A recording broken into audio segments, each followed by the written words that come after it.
Top quality और consistent performance के लिए सिर्फ सिल्वर पंप नाम याद रखना। और बड़ी खबर 29 जुलाई को राज्यसभा में ऑपरेशन सिंदूर पर चर्चा। जहां ऑपरेशन सिंदूर पर राज्यसभा में 16 घंटे चर्चा होगी। ऑपरेशन सिंदूर पर चर्चा में पीएम शामिल हो सकते हैं।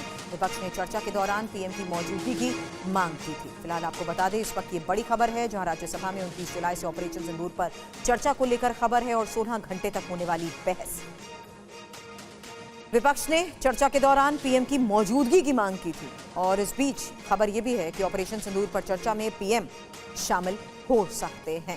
तो ऑपरेशन सिंदूर पर राज्यसभा में 16 घंटे होने वाली चर्चा के बारे में और जानकारी के साथ हमारे सहयोगी आमोद राय इस वक्त हमें ज्वाइन कर चुके हैं। बताएं आमोद जी।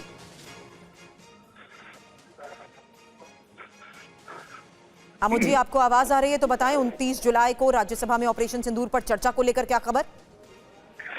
देखिए सुरभि, राज्यसभा में 29 जुलाई को ऑपरेशन सिंदूर पे चर्चा होगा और 16 घंटा का ये चर्चा होगा। निर्धारित जो समय है 16 घंटा निर्धारित किया गया है। और इसके अलावा मैं आपको बताऊं कि विपक्षी दलों ने आज ये मांग किया कि प्रधानमंत्री भी इस चर्चा के दरमियान सदन में रहें। उस पर केंद्र सरकार ने कोई आश्वासन तो नहीं दिया, लेकिन मना भी नहीं किया गया है। तो ये संभावना इस बात की है कि प्रधानमंत्री खुद राज्यसभा में भी उस दिन मौजूद रहेंगे। लेकिन इससे पहले लोकसभा में भी ये इस मुद्दे पर ऑपरेशन सिंदूर को लेकर चर्चा होने की संभावना है।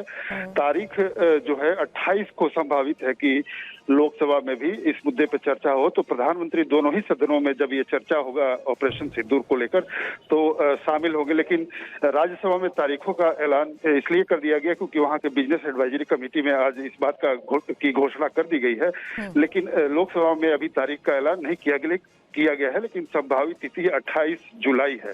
तो उम्मीद की जा रही है कि इस दरमियान जब 16 घंटे दोनों सदनों में चर्चा होगा तो ऑपरेशन सिंदूर को लेकर जिस तरह के कयासबाजी और जिस तरह के सत्ता पक्ष और प्रतिपक्ष के बीच लगातार बयानबाजी होता रहा है उस पर विराम लगेगा। और इसकी भी संभावना है कि एक कोई रेजोल्यूशन भी सरकार की तरफ से दोनों सदनों में ऑपरेशन सिंदूर को लेकर लाया जाए, जिसमें हमारे आर्म फोर्स को लेकर उनके हौसला बजाई के लिए उनको बधाई संदेश दिया जाए। कोई इस तरह का रेजोल्यूशन भी लाया जा सकता है। मुझे शुक्रिया पूरी जानकारी के लिए आपका। तो राज्यसभा में 29 जुलाई को और इस बीच संभावित है कि लोकसभा में 28 जुलाई को चर्चा हो सकती है।